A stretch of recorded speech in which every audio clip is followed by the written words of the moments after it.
The crystalline halls of the Sovereignty flagship Eternal Zenith trembled as another explosion rocked its foundations. Maya, supreme matriarch of the Vashari Collective, stumbled through the smoke-filled corridor, her four arms clutching the gaping wound across her torso.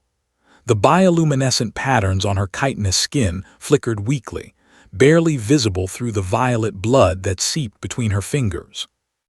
She had ruled 17 star systems, commanded fleets that could glass planets, negotiated treaties that had held for 3 centuries, and now, betrayed by her own council of elders, she was dying in the wreckage of her own ship. The betrayal had been swift and brutal. Chancellor Vorthak, her most trusted advisor, had orchestrated the coup with surgical precision.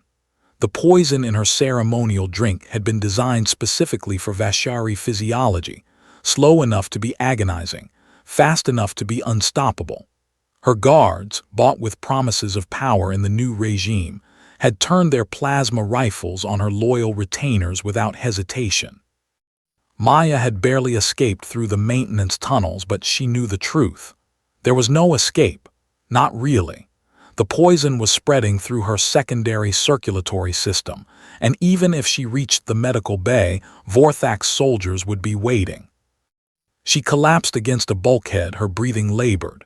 The ship lurched again, and she realized they were engaging the human vessel that had been shadowing them through the Kepler rift. Of course, Vorthak would blame the humans for her death, start a war, consolidate his power in the chaos. The humans, the Deathworlders. Maya's people had studied Earth from afar with a mixture of fascination and horror. A planet where the gravity could crush most species, where the atmosphere was so corrosive with oxygen that it literally rusted metal, where the native predators hunted in packs and the prey species could kick with enough force to shatter bone. And the humans, oh, the humans were the worst of all. They didn't have venom or claws or natural armor. They just refused to die. The Vashari had a saying, "Never corner a human. They have no concept of impossible odds." Footsteps echoed down the corridor, heavy, bipedal, human. Maya tried to move, but her body refused to cooperate. She watched helplessly as a figure emerged from the smoke, a human male in a battered combat suit, rifle at the ready. His face was covered in ash and blood, but his eyes were sharp, scanning for threats. William Chen had been aboard the UNS Indomitable when the Vashari flagship had suddenly opened fire. The human ship had responded with characteristic efficiency, punching through the Eternal Zenith shields and deploying boarding teams to disable the weapon systems.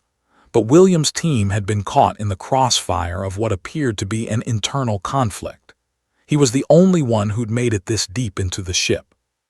He saw the alien queen immediately. Even bleeding and broken, she was unmistakable, 3 meters tall, regal bearing despite the pain etched across her angular features. Her crown of bioluminescent horns still pulsed weakly, marking her status. William approached cautiously, lowering his rifle slightly. The Queen's eyes, all 6 of them, focused on him with surprising clarity. "Human," she whispered in perfect, if strained, galactic common. "You must not handle me." William froze.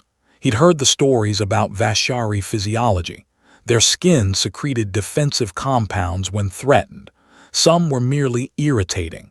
Others were neurotoxic enough to kill within minutes. But he'd also been trained by Commander Sarah Okonkwo, who had a simple philosophy. We don't leave people to die. Not humans. Not aliens. Not anyone who doesn't deserve it. "Ma'am," William said, his voice calm despite the chaos around them, "I'm a combat medic. That wound needs treatment." Maya's laugh was bitter and wet. "Your medical knowledge is useless, Vashari anatomy. You would kill me trying to save me. And my skin, the stress has activated. The toxin glands, one touch, and you die." Another explosion shook the ship, closer this time. William could hear weapons fire echoing through the corridors. Whoever had staged this coup was coming to finish the job.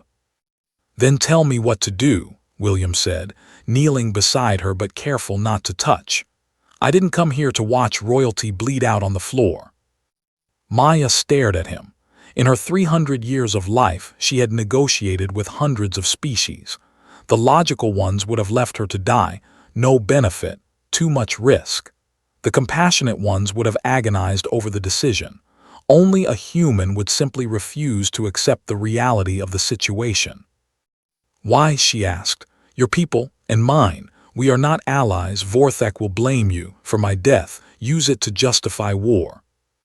William pulled out his medical scanner, adjusting it frantically to attempt reading Vashari vitals.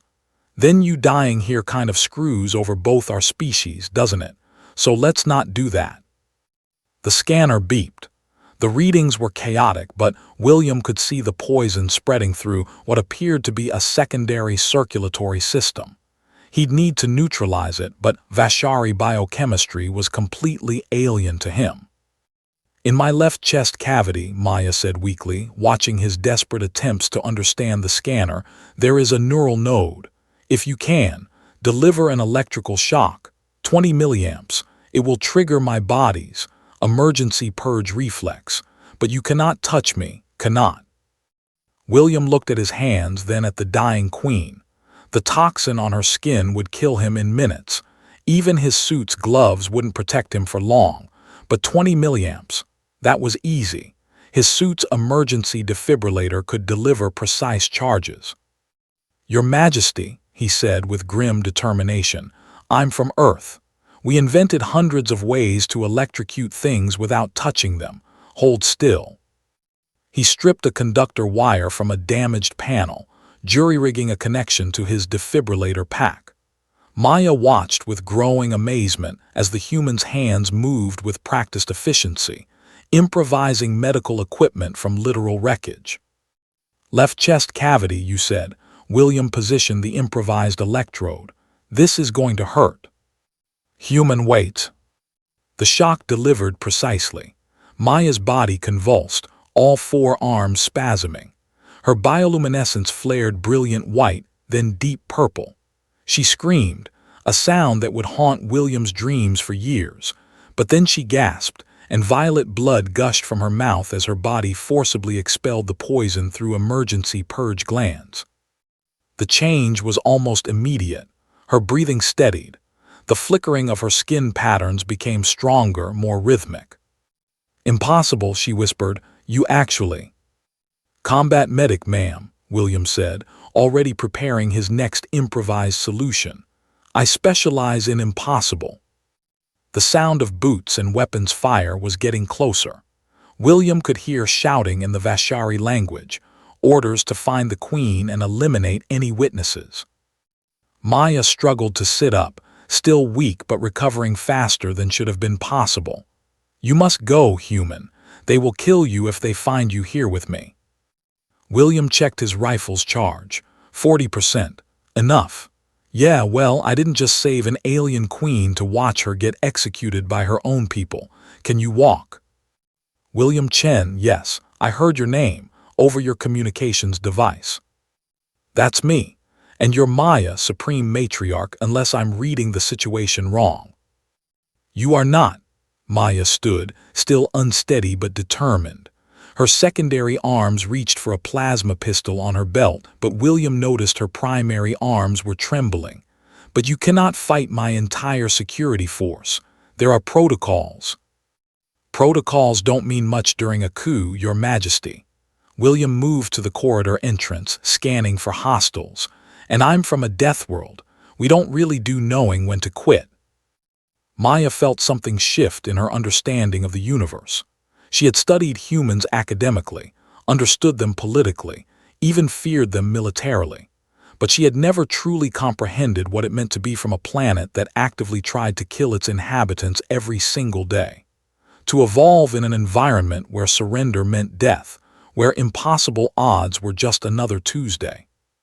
This human had risked his life to save hers when logic dictated he should have left her to die, had improvised alien medicine with literal garbage, and now stood ready to fight an entire coup force to protect someone from a species not his own. The humans have a word, she said softly, checking her plasma pistol's charge. Stubborn. It does not translate well into our language because we have no equivalent concept. William grinned despite their desperate situation. Yeah, we get that a lot. Ready to crash your own coup, Your Majesty. Maya's bioluminescence flared bright and defiant. Human William Chen, if we survive this, I am going to ensure that your species and mine become the most powerful alliance in the galaxy. Cool, let's survive first. They moved together into the smoke-filled corridors of the eternal zenith, a Deathworlder and an alien queen, ready to prove that sometimes the most impossible thing in the universe is knowing when to give up. And somewhere in the chaos, Vorthak would learn what every enemy of humanity eventually discovered. You can poison a queen, you can stage the perfect coup, you can have every advantage imaginable. But you can never, ever account for a human who simply refuses to let someone die on their watch.